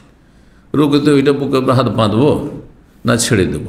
তারজিহ। আলবানির ফতোয়াকে আমি প্রাধান্য দেবো না ইবনে বাজের ফতোয়াকে, আরবদের ফতোয়াতে, আরব ওলামাদের ফতোয়াকে আমি প্রাধান্য দেবো? কথা বোঝা গেছে না? এইরকমই যে কোনো মাসাইলে তো যেগুলোতে ইখতিলাফ রয়েছে, তো সবসময় এটা মনে রাখতে হবে, সবসময় মনে রাখতে হবে যে মুসলিমদেরকে তিন ভাগে ভাগ করতে। একটা একবারে সাধারণ শ্রেণীর মানুষ, আর অথবা চার ভাগে ভাগ করা যায়, আলেমদেরকে তিন ভাগে করে, আর একটা হচ্ছে আম্মাতুন নাস, সাধারণ মানুষ। সাধারণ মানুষ প্রাধান্য দেওয়ার অধিকার রাখে না। আপনাদের এই অধিকার নেই যে তিনটা মত আছে, একটাকে আমি প্রেফার করবো আমার জন্য, না, মোটেই না, জায়েজ ভাই। আপনার ভালো কোনো আলেম যিনি কোরআন সুন্নাহর অনুসারে ফতোয়া দেন অথবা তারজিহ দেন, তার কথার উপর আমল করা। তাহলে কার কথার উপরে? যার উপর আস্থা হচ্ছে, যার উপর আস্থা হচ্ছে, যে আশা করি তার ফতোয়াটি ঠিক, আস্থা হতে হবে। জি, তো এই ছিল হাদিস। হ্যাঁ, বলছিলাম যে রোজা অবস্থায় সিঙ্গা লাগালে রোজা ভঙ্গ হয়। এর দলিল বা কি? এর দলিল মুসনাদ আহমদে হাদিস রয়েছে, আর আবু দাউদে রয়েছে। আফতার আল হাজেম আল মাহজুম, যে হেজামা লাগাবে আর জাল লাগানো হবে, অর্থাৎ যে চিকিৎসক হেজামা করছে হাজ্জাম ওরেও, আর যার রক্ত বের করা হচ্ছে, হেজামা লাগানো হচ্ছে, দুইজনে উভয়েই রোজা ভঙ্গ হয়ে গেল বা ভঙ্গ হয়ে যাবে, নবী সাল্লাল্লাহু আলাইহি ওয়াসাল্লামের হাদিস। কিন্তু হাদিসটি সহিহ বুখারীর হাদিসের তুলনায় মানে ওর মোকাবিলায় না, ওর চাইতে হাদিস জয়ীফ নয়, কিন্তু এই হাদিসটি বেশি শক্তিশালী, সুতরাং এই হাদিস প্রাধান্যযোগ্য। আর তারপরে ওর দ্বিতীয় ব্যাখ্যা হচ্ছে যে রোজা ভঙ্গ হয়ে যাবে না, ভঙ্গ হওয়ার সম্ভাবনা রয়েছে। আফতার আল হাজম মানে কারবা মিনাল ইফতার, রোজা ভঙ্গের সম্ভাবনা রয়েছে। কিরকম সম্ভাবনা রয়েছে? আগের যুগে কিন্তু আপনার মুখ দিয়ে রক্ত টানত, তো মুখ দিয়ে রক্ত টানতে গিয়ে ভিতরে চলে যেতে পারে। এই জন্য আশঙ্কা রয়েছে যে তুমি যে এই পেশা গ্রহণ করেছো আর রোজা অবস্থায় করছো, তুমি রোজাদার, তাহলে তোমার রোজা ভঙ্গ হওয়ার সম্ভাবনা রয়েছে। এক, আচ্ছা, যার রক্ত টানা হচ্ছে তার কেন রোজা ভঙ্গের সম্ভাবনা রয়েছে? কারণ সে দুর্বল হয়ে যেতে পারে আর রোগী হয়ে যেতে পারে। বেশি রক্তক্ষরণ হলে তারপরে সে রোগীতে পরিণত হইতে পারে, আর রোগী হয়ে গেলে তার জন্য ইফতার জায়েজ, রোজা ভঙ্গ জায়েজ। এই জন্য বলা হয়েছে যে তুমি রোজাকে যদি সেভ করতে চাও, তাহলে রোজা অবস্থায় কি করিও না, সিঙ্গা লাগাইও না। জি, 12 নম্বর অধ্যায় বলছেন বাবুল হাজমে ফিস সাফার ওয়াল ইহরাম। এই অধ্যায় হচ্ছে সফর অবস্থায় এবং ইহরাম অবস্থায় হেজামা লাগানো। সফর অবস্থায় তো অসুবিধা নেই, বাড়িতে হোক আর সফরে হোক। কিন্তু এহরাম অবস্থায় লাগালে শরীরে যে পশম আছে এক একটুতে যখনই কাটবেন তো কাটতে উঠে যেতে পারে না, পশম উঠে যেতে পারে, মাথায় হলে চুল উঠতে পারে, ঠিক না? তো কেউ বলেছেন যে শর্ত হচ্ছে যেন কোনো পশম চুল কেটে না যায় বা উঠে না যায়, পড়ে না যায়। কিন্তু এটা তাদের পক্ষ থেকে, নবী সাল্লাল্লাহু আলাইহি ওয়াসাল্লাম লাগিয়েছেন, এরকম কোনো পার্থক্য করেননি যে দেখো তোমরা যদি এহরাম অবস্থায় কি করো, হেজামা লাগাও, তাহলে সাবধান কোনো চুল পশম যেন কেটে না যায়, পড়ে না যায়। বলে যদি এটা জরুরি হতো বলে দিতেন নবী সাল্লাল্লাহু আলাইহি ওয়াসাল্লাম। কারণ নবী সাল্লাল্লাহু আলাইহি ওয়াসাল্লাম ইসলাম মানুষের কাছে পেশ করার জন্য এসেছেন, রাসূল, তিনি দূত। সুতরাং এমন কড়াকড়ি কোনো কিছু নেই। তবে সতর্কতা অবলম্বন করবেন, ইচ্ছা করে আপনি পশম কাটবেন না। আর এক দল বলছেন পশম কাটবেন না, কিন্তু যদি কাটতে বাধ্য হয় ধরেন মাথাতে হেজামা লাগাইতে হচ্ছে বিশেষ কোনো কারণে, তাহলে কিছু তো চুল কাটবে, যদি কেটে যায় তাহলে কাঁপবেন উজরার মতো, ফিদিয়ে দিয়ে দেবেন। কিন্তু ফিদিয়ার কথা নবী সাল্লাল্লাহু আলাইহি ওয়াসাল্লাম বলেননি, সুতরাং আপনি কেন বলবেন? যেই বোঝা নবী সাল্লাল্লাহু আলাইহি ওয়াসাল্লাম চাপাননি, আপনি নিজে থেকে কেন চাপিয়ে নেবেন? এই জন্য সঠিক মত হচ্ছে যে এহরাম অবস্থায় কি করা যাবে, হেজামা করা যাবে। তবে কেউ যদি সতর্কতামূলক মনে করে যে আমি চুল সতর্ক থাকবো যাতে করে চুল পশম না পড়ে যায়, তো ভালো কথা। 5695 নম্বর হাদিস বর্ণনা করেছেন ইবনে আব্বাস রাদিয়াল্লাহু তাআলা আনহুমা, তিনি বলেছেন ইহতাজামান নবী সাল্লাল্লাহু আলাইহি ওয়া মুহরিম, নবী সাল্লাল্লাহু আলাইহি ওয়াসাল্লাম ইহরাম অবস্থায় হেজামা লাগিয়েছেন, সিঙ্গা লাগিয়েছেন নবী সাল্লাল্লাহু আলাইহি ওয়াসাল্লাম। 13 নম্বর অধ্যায় বাবুল হেজামাতে মিনাদ্দা, রোগের কারণে হেজামা লাগানো। এমনিও হেজামা লাগাইতে পারেন মাঝে মাঝে, আবার কোনো বিশেষ রোগের চিকিৎসার জন্য, যে এর চিকিৎসা বিশেষ করে কারো পরামর্শ নেই, যারা এই বিষয়গুলি বুঝে যে আপনার এই রোগের চিকিৎসা হিসাবে হেজামা লাগালে উপকারী হবে, তখন তার গুরুত্ব বেড়ে যায়। রোগের চিকিৎসার জন্য হেজামা লাগানো। 5696 নম্বর হাদিস আনাস রাদিয়াল্লাহু তাআলা আনহু বর্ণনা করেন আন্নাহু সুইলা আন আজরিল হাজ্জামে, তাকে জিজ্ঞাসা করা হয় আনাসকে হাজ্জামের পারিশ্রমিক সম্পর্কে, যে হাজ্জামের পারিশ্রমিক কি জায়েজ, রুজি হালাল বা তাকে দেওয়া যাবে? ফাকালা, তখন তিনি বলেন আনাস যে ইহতাজামা রাসূলুল্লাহ সাল্লাল্লাহু আলাইহি ওয়াসাল্লাম হেজামা লাগিয়েছিলেন, হাজামাহু আবু তাইবা নামক এক গোলাম তাকে হেজামা করে দিয়েছিল। ওয়াতাহু সাআইন মিন তামিন, তাকে 2 সা খাদ্যদ্রব্য খাবার দিয়েছিল। 2 সা মানে মোটামুটি 5 থেকে 6 কিলো, সর্বনিম্ন 2.5 কিলো 1 সা, আর 3 কিলো অধিক সতর্কতামূলক আরব দেশে দেওয়া হয় ফিতরার সময়, যাতে কম না হয়ে যায় সেজন্য, কিন্তু অনেকে বলেছে 2.5 কিলো। তো 5 থেকে 6 কিলো খাবার দিয়েছেন, পারিশ্রমিক দেওয়া হয়। নবী সাল্লাল্লাহু আলাইহি ওয়াসাল্লাম দিয়েছেন, আর সেই নবী বলেছেন খাবিসুন, তাহলে হারাম না, বোঝা গেল হারাম না, হারাম হলে দিতেন নবী সাল্লাল্লাহু আলাইহি ওয়াসাল্লাম। কিন্তু পেশাটি নিম্নমানের পেশা, দেখেন মানুষ হিসাবে আপনার জন্য বা অনেকের জন্য খুব ভালো সুন্দর পেশা, কিন্তু সেই পেশা হয়তো আমার জন্য উচিত নয়, তাই না? বুঝতেই পারছেন। অনেকে আছেন এখানে আপনার ট্যাক্সি চালাচ্ছেন, বা অনেকে আছেন যারা আপনার কি করছেন, আপনার ট্রিপ মারছেন, নিজের প্রাইভেট কার নিয়ে মানুষকে, মহিলাদেরকে উঠিয়ে ভাড়া চালিয়ে বেড়াচ্ছেন। কিন্তু এমন হয়তো পরিবারের ছেলে, সম্ভ্রান্ত পরিবারের ছেলে, ভালো আলেমের ছেলে, তার জন্য কি সেটা চলবে? বেমানানো, সেটা মানাই না, শোভা পায় না। বুঝতে পারছেন এই বিষয়গুলি, সব কাজ সবার জন্য শোভা পায় না। তো এই জন্য বলা হয়েছে। তো রাসূলুল্লাহ সাল্লাল্লাহু আলাইহি ওয়াসাল্লাম তাকে কি দিয়েছিলেন? খাবার পারিশ্রমিক হিসেবে দিয়েছিলেন। ওয়াকাল্লামা মাওয়ালিহি, আরও কি করেছিলেন? তার মালিক, সে দাস ছিল যেহেতু, তার মালিকের সাথে কথা বলেছিলেন। কিসের জন্য? ফাখাফফাফু আনহু, তার দৈনিক যে একটা ওসুল ছিল, মানে দৈনিক তাকে কি করতে, পেমেন্ট করতে হইতো, দৈনিক দিতে হইতো। ইনকাম যা করবে দৈনিক এত টাকা করে দিতে হবে। যেমন আজকাল এই ট্যাক্সি কোম্পানিগুলিতে আছে, দৈনিক তুমি কত কি ইনকাম করছো না করছো, ট্যাক্সি কোম্পানিকে এই ড্রাইভাররা কী করতে হয়, 150 টাকা বা 160 টাকা, জানি না, একসময় বেশিরভাগ এটাই ছিল, 140 থেকে নিয়ে 160 পর্যন্ত এরকম ছিল, কম 200। আমাদের দিনী ভাইরা অনেক একসময় মাশাআল্লাহ অনেক ছেলেরা বা অনেক যুবকরা হেদায়েত হয়েছিল। একসময় কুষ্টিয়ার অধিকাংশ ড্রাইভার আজকের থেকে 25-26 বছর আগে একটুকু বেনামাজি ছিল না, নামাজি ছিল না, প্রায় সব বেনামাজি, দিন থেকে অনেক দূরে ছিল। কিন্তু আল্লাহর রহমতে ইসলামী সেন্টারের মাধ্যমে তারা নিয়মিত আসা শুরু করলো, বিভিন্ন দাসগুলিতে হাজির হইতো, বাইরে বিভিন্ন মসজিদে হইতো। আর তারপরে আলহামদুলিল্লাহ আমাদের বিশাল একটা দল তৈরি হয়েছিল এই ট্যাক্সি কোম্পানিতে, এয়ারপোর্টের ট্যাক্সিতে, তারপর শহরের ট্যাক্সিতে, যে সবগুলি সহি আকীদার, সবগুলি বড় বড় দাড়িওয়ালা মাশাআল্লাহ। বরং কয়েকজন তো দাওয়াতি কাজ করতো। কত মেমোরি যে তারা বিতরণ করেছে, বিতরণ করেছে, আর USB বিতরণ করেছে তারা, এইভাবে দাওয়াতি কাজ করেছে। অনেকে মুরব্বীগুলো দেশে, ভাইরা আমার দেশে চলে গেছেন অনেকে, আর অল্প কিছু আছে এখন নতুন প্রজন্ম এসছে, তাদের মধ্যে কিছু ভালো চেহারা দেখা যায়, অধিকাংশই আল্লাহ তাদের হেদায়েত দান করুন। তো দৈনিক দিতে হইতো দাসকে, যে তুমি যা কিছু উপার্জন করবে, যেহেতু তুমি আমাদের দাস, এত টাকা করে দিতে হবে।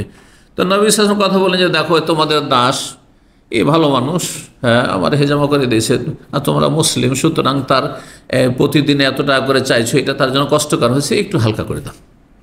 তারা হালকাও করেছিল, ফাখাফাফানহু, তারা হালকা করে দিয়েছিল তার দৈনিক, যে কি বলা হয় ওটিকে, ওসুলি না ওসুল, হ্যাঁ দৈনিক যেটা পয়সা, হ্যাঁ মজুরি না, ওইটা না পারিশ্রমিক না, দৈনিক মালিককে ওসুল দিতে হয় এত টাকা করে, হ্যাঁ মাসুল না ওসুল বলে, এরকম কোন একটা শব্দ আছে।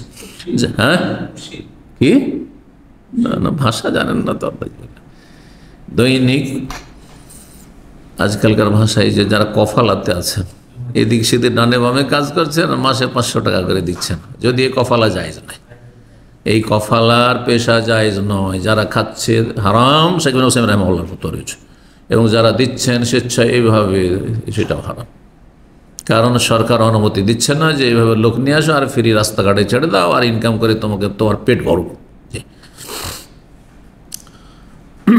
তাহলে তোমাকে ব্যবসা দাঁড় করিয়ে দিতে হবে মালিককে, আর তারপরে কাজ করবে, আর কাজ করে তখন দোকানের সাথে কন্ট্যাক্ট করে যে ঠিক আছে দোকান তোমাকে ঠিকা দিয়ে কন্ট্যাক্ট দিয়ে দিলাম, তো মান্থলি এত টাকা দাও, বাকি যা ইনকাম করে, সেটা ভিন্ন বিষয়।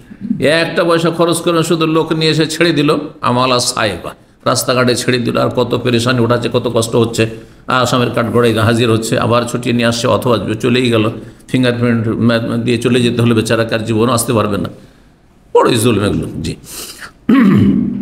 আল্লাহ হেদায়েত দান করুন সকল মানুষকে। শেখ ইবনে উসাইমিন রাহিমাহুল্লাহ এই রুজিকে হারাম করেছেন। জি, ওয়াকালা নবী সাল্লাল্লাহু আলাইহি ওয়াসাল্লাম ইন্না আমসাল মা তাদাওয়াইতুম বিহিল হিজামা, সবচাইতে উৎকৃষ্ট চিকিৎসা হচ্ছে হেজামা করা, উৎকৃষ্ট, সেই যুগের উৎকৃষ্ট চিকিৎসা, এখনও ভালো মাঝে মাঝে করা। আর বিশেষ করে যদি কারো এরকম সমস্যা থাকে, আর বিশেষজ্ঞ ব্যক্তি পরামর্শ দেন যে আপনি হেজামা করেন। ওয়াল কুস্তুল বাহরি, এবং সাগর পথে যেই কাঠ আসতো সেই কাঠের ধোঁয়া দিয়ে চিকিৎসা, এইটাও খুব উত্তম চিকিৎসা। ওয়াকাল, এবং নবী সাল্লাল্লাহু আলাইহি ওয়াসাল্লাম বলেছেন লা তুআযযিবু সিবিয়ানাকুম বিল গামজি মিনাল উযরাতি, তোমরা তোমাদের শিশুরাকে, ছোট ছোট বাচ্চাদেরকে শাস্তি দিও না, বিল গামজি মিনাল উযরা, তালুতে বা জিভেতে ফোড়াকে গলিয়ে বা টিপে দিয়ে, যখন ফোড়া ফুলে যেত তখন কি করতো, আর সেটা আপনার ইনফেকশন হয়ে যেত বা ঘা হয়ে যেত, আর খুব কষ্ট পেত, একেতে কষ্টে ছটপট করছে বাচ্চা, আর তারপরে সেটা থেকে রক্ত বের করে দিয়ে মনে করতো যে তাহলে ভালো হয়ে যাবে, এই জন্য ওটাকে করতো কি, টিপে দিত, আর তাতে চিৎকার করতো, আর বড়ই কষ্ট হতো বাচ্চার। নবী সাহেব নিষেধ করেছেন এরকম করতে, এইটা করিও না। ধরেন এইভাবে হাত ঢুকালো আর তালুতে ফুলে গেছে দেইলো চিপে, অনেকে করে কিন্তু এরকমটা, হ্যাঁ ফুলে গেছে রক্ত চিপে আছে দেইলো টিপে, আর রক্ত বের হইতে শুরু হয়ে গেল। অনেক সময় ছোটো বাচ্চাদের রক্ত, এটা খুব মারাত্মক অসুখ হইতো, রক্ত থামতো না, রক্তক্ষরণ হইতে থাকতো, মনে যেতে পারে বাচ্চা অনেক সময় বেশি রক্তক্ষরণ হয়। গামজ মানে চাপ দেওয়া বা টিপে দেওয়া, টিপে দিয়ে, মিনাল উযরা মানে শ্বাসনালীতে অথবা তালুতে বা জিভে কোনো ফোড়া বা ঘা হলে। ওয়ালাইকুম বিল কুস্ত, এর চিকিৎসার জন্য তোমাদের জন্য আবশ্যক হচ্ছে ভারতীয় কাষ্ঠ, জি চন্দন কাঠ। জি, 5697 নম্বর হাদিস। হাদিস বর্ণনা করছেন জাবের বিন আব্দুল্লাহ রাদিয়াল্লাহু তাআলা আনহু, তিনি বলেন আদাল মুকান্না, না কি বলছেন, আসেম বিন ওমর বিন কাতাদা হাদিস বর্ণনা করেছেন যে জাবের বিন আব্দুল্লাহ তিনি কি করলেন, মোকান্না নামক এক ব্যক্তি অসুস্থ ছিল, তাকে দেখতে গেলেন, খোঁজ খবর নিতে গেলেন, দেখতে গেলেন। সুম্মা কালা, গিয়ে বললেন লা আবরাহু হাত্তা তাহতাজিমা, আমি যাব না যতক্ষণ পর্যন্ত তুমি হেজামা না করবে, হেজামা করো ভালো হয়ে যাবে, তুমি অসুস্থ হ্যাঁ স্যার হেজামা করছো না, আমি বসে থাকবো, এক্ষুনি হেজামা হোক তোমার, মানে গুরুত্ব দিলেন যে হেজামা করো তুমি রোগের আরোগ্যের জন্য। ফাইনি সমেত রাসূলুল্লাহ সাল্লাল্লাহু আলাইহি ওয়াসাল্লাম ইয়াকুল, রাসূলুল্লাহ সাল্লাল্লাহু আলাইহি ওয়াসাল্লামকে বলতে শুনে ইন্না ফিহি শিফাআন, হেজামাতে সিঙ্গা লাগানোতে চিকিৎসা রয়েছে, উপকারী চিকিৎসা। 14 নম্বরে বাবুল হেজামাতে আলার রাস, মাথায় হেজামা লাগানো, মাথা মানুষের নাজুক, মস্তিষ্ক তারপরেও মাথাতে হেজামা লাগানো জায়েজ রয়েছে, মাথা থেকে রক্ত বের করা। 5698 নম্বর হাদিস বর্ণনা করছেন আন্না হুসামি আবদুল্লাহ বিন ওয়াহিনা, আব্দুর রহমান আরাজ তাবেই শুনেছেন আবদুল্লাহ বিন ওয়াহিনা থেকে, তিনি হাদিস বর্ণনা করেছেন রাসূলুল্লাহ সাল্লাল্লাহু আলাইহি ওয়াসাল্লাম কি করেছিলেন, এই হেজামা সিঙ্গা লাগিয়েছিলেন লাহিয়ে জামাল নামক স্থানে মিন তারিকে মক্কা, মক্কার পথে মদিনা থেকে যাচ্ছিলেন, আর লাহিয়ে জামাল বলে একটি জায়গা রয়েছে, সেখানে হেজামা লাগিয়েছেন। তাহলে সফরে হেজামা নবী সাল্লাল্লাহু আলাইহি ওয়াসাল্লাম লাগিয়েছেন। ওহা মোহরেম এহরাম অবস্থায় কোন জায়গায় লাগে, ফি ওয়াসাতে রাসে, মাথার মধ্যবর্তী স্থানে।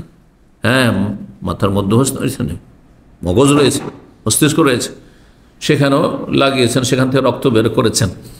তো যেখান থেকে রক্ত বের করলে আপনার রোগ ভালো হবে বিশেষজ্ঞ বলছেন, আর যিনি হেজামা লাগাচ্ছেন তার অবশ্যই সেই ক্ষেত্রে কিছু জ্ঞান থাকা উচিত, তার পরামর্শের ভিত্তিতে করবেন।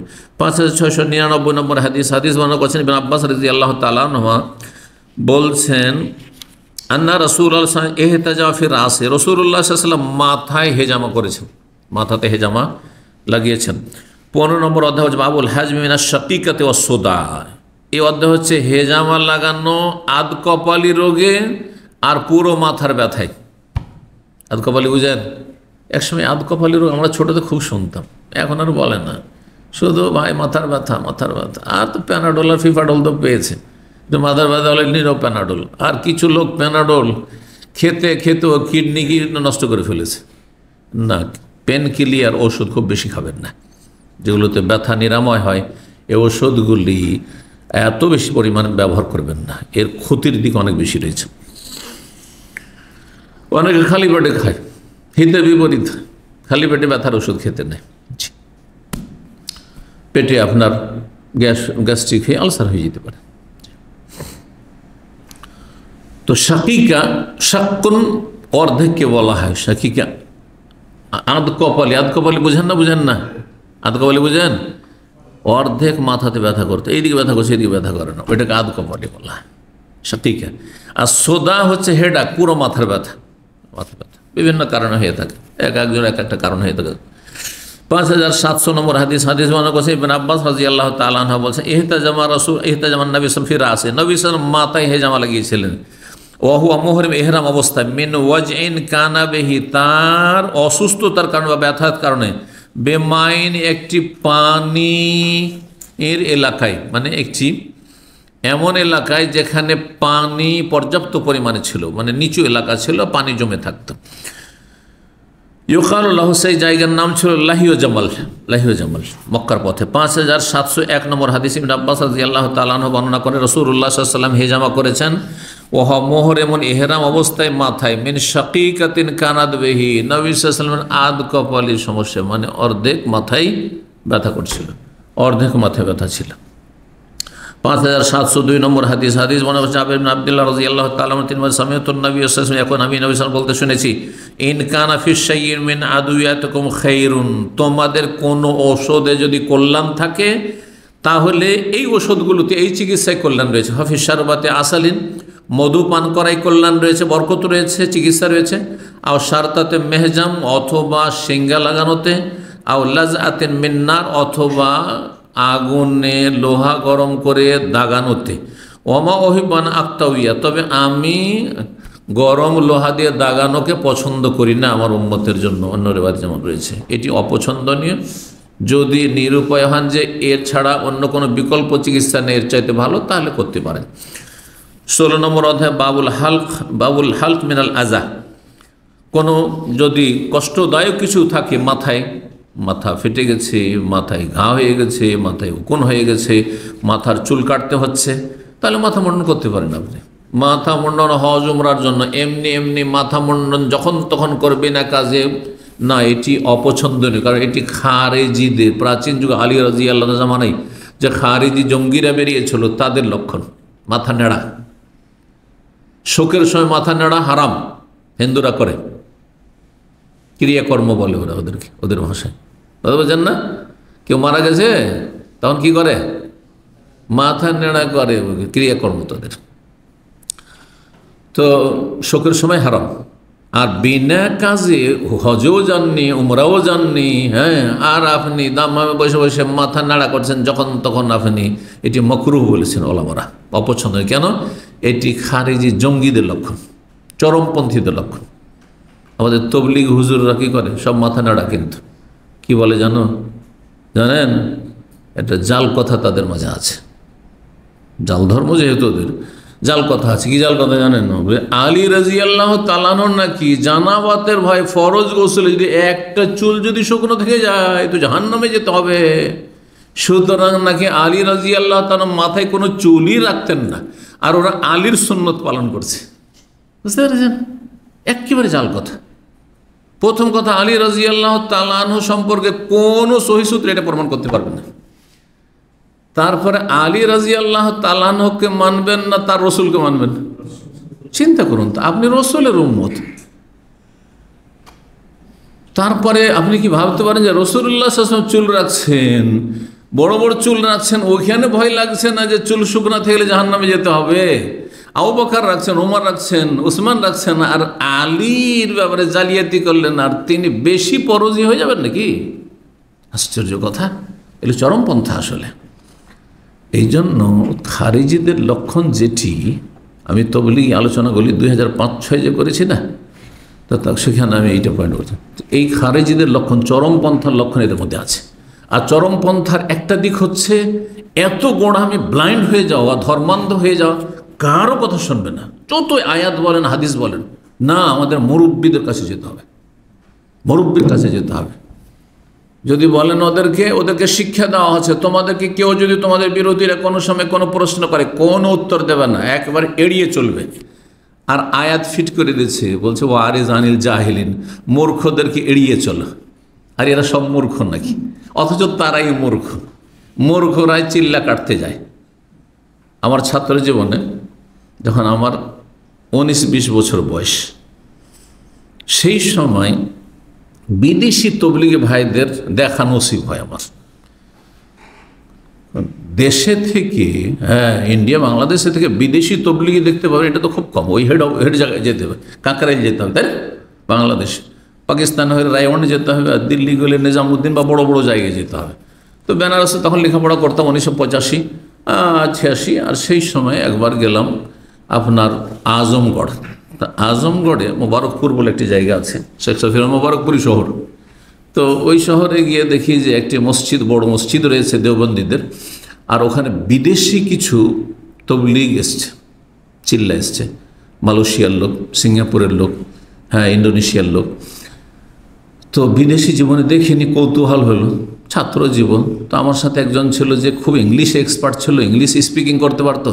আর আমি আলহামদুলিল্লাহ দেশ থেকে আরবিতে অ্যান্সার করতাম, মাদ্রাসা আরবিতে এক্সপার্ট ছিলাম। তো আমি বললাম চলো, এদের সাথে কথা বলতে হবে। আরবি বলবে, আরবি না বলতো ইংলিশ তো বলবে, নাহলে কী করতে এসছে? ঘাস ছিলতে এসছে? ইন্ডিয়া আসবে তবলিগ করতে, আর ইংলিশ জানে না, আর আরবিও জানে না, তো এসছি কী করতে? যা, কথা বলতে যাবো। গিয়ে এক এক করে রোমে রোমে ঢুকি, আর সালাম দিয়ে ওদেরকে, হ্যাঁ, 6 তলা 7 তলা একবারে বিশাল মাদ্রাসার সব রুম করা আছে, ওগুলো তো ওই চিল্লার ভাইয়েরা দেশ বিদেশ থেকে এসছে। তো কথা বলতে যাই, তো কোনো ভাষা জানছে না।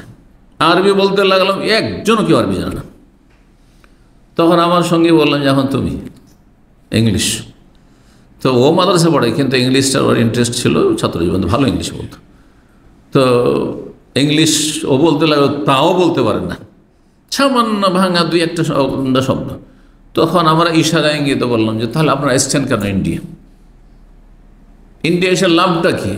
আপনি ইন্টারন্যাশনাল ভাষাও জানছেন আর ইসলামের ভাষাও জানছেন, তাহলে আপনি এসছেন কি করতে ভারতে? এত দূর, মালয়েশিয়া, ইন্ডোনেশিয়া, সিঙ্গাপুর থেকে তাদের সাথে কথা বলছে। 1985-র কথা বলছে। মদিনা আসিনি তখন, মদিনা আসার জন্য তখন প্রস্তুতি নিচ্ছি, ভালো রেজাল্ট করে আসবো ওখান থেকে। তখন এই যুগটা ছিল তখন আমার। তো বলছে যে কেউ তো কথাই বলতে চায় না। প্রথম কথা ওই যে আরে জানিল জাহেলিন, জাহেলকে এড়িয়ে চলো, শিখিয়ে দিয়েছে মুরব্বীরা, কারোর সাথে কোনো অ্যান্সার করবে না। 2-1জনকে বললাম, ওরা কথা বললো, কিন্তু বলছে মুরব্বীর কাছে চলে যান, আমাদের আমির সাহেবের কাছে চলে যান। আমির সাহেব এত তলাত আছে, আমির সাহেবের কাছে এত প্রাচীর আর বেড়া দেওয়া আছে, ওখানে কাউকে যেতে দেওয়া হবে না। কথা বুঝতে পেরেছেন না? এই হলো আমার জীবনের তবলিগি বিদেশি ভাইদের সাথে মোলাকাতের কিস্সা আপনাদের বলছি। আল্লাহ, এই হচ্ছে অবস্থা। তো এই জন্য শেখ আলবানী রাহিমাহুল্লাহ তিনি বলেছেন যে ইন্না জামাত তাবলিগ কওমুন জুহাল, তবলিগ জামাতের লোকেরা হচ্ছে জাহিল, মূর্খ কওম, মূর্খ সম্প্রদায়। কি করে আলী সম্পর্কে একটা বানাওয়াট কথাবার্তা এগুলো বানিয়ে নিল যে মাথা নেড়া রাখতেন, অথচ সালাফদের যুগ থেকে বিনা কারণে আপনি উমরাও করছেন, হজ করছেন না, মাথা মুন্ডন মাকরুহ। আমি অনেকে মাথা মুন্ডন করে এসছি, আমি জিজ্ঞেস করছি উমরা গেছিলেন? বুঝছেন না শেখ, বলতো কেন মাথা মুন্ডন করেছিলাম? জানে না অনেকে মশলা, কিন্তু তবে যদি কারণ থাকে যে আপনার খুশকি হয়ে যাচ্ছে, মাথায় ঘা হয়ে যাচ্ছে, অথবা কোনো সমস্যা আছে, সেটা ভিন্ন বিষয়। অথবা দুর্বল মানুষ, চুল বড় থাকার জন্য ঠান্ডা লেগে যাচ্ছে, তো মাথা মুন্ডন করিয়েন না, আপনি 0-তে অথবা 1 নম্বরে আপনি ছোটো করে নেন, চুল ছোটো করে নেন। মেশিন মাশাআল্লাহ আজকাল খুব সহজ, নিজেই করতে পারে, আরও বলো, পয়সাও লাগবে না। যাই হোক, তো কোনো কষ্টদায়ক কিছু যদি থাকে তো মাথা মুন্ডন করা, তাহলে বোঝা হলো বিনা কাজে মাথা মুন্ডন করা এটি সুন্নত নয়, বরং মাকরুহ। 5703 নম্বর হাদিস বর্ণনা করেছেন কাব বিন উজরা। তিনি বলেন আতা আলাইয়ান নবী সাল্লাল্লাহু আলাইহি ওয়াসাল্লাম জামানাল হুদাইবিয়ার সময় আমার কাছে নবী সাল্লাল্লাহু আলাইহি ওয়াসাল্লাম আসলেন। ওয়ানা উকেদু তাহতা বুরমাতিন, কালকে হাদিসটি গেছে, আমি সেই সময়